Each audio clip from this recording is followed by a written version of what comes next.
you know, you've seen the old cowboy stories on TV and everything, and you had pioneers going out west to the gold rush.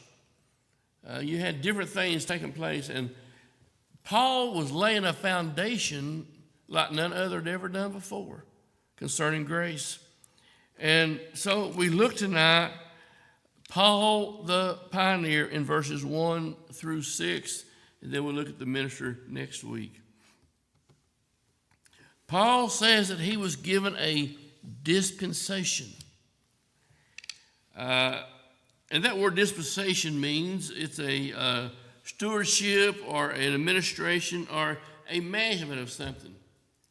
And Paul was giving the stewardship or the administration of what grace was all about.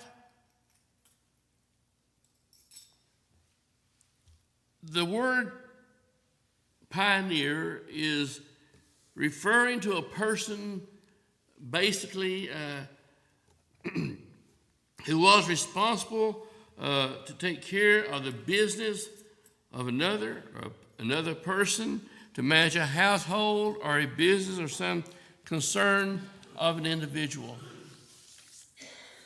He was an administrator, he was a manager.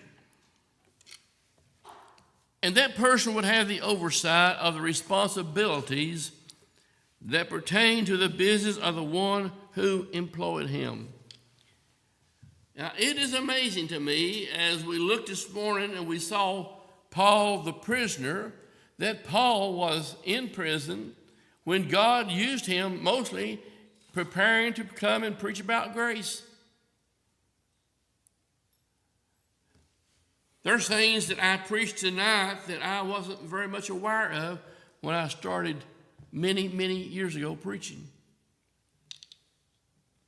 There's things that I have probably preached in my younger years in churches. In my first church, I always felt sorry for the first church I ever pastored because they were having to learn from me what I was thinking I was learning.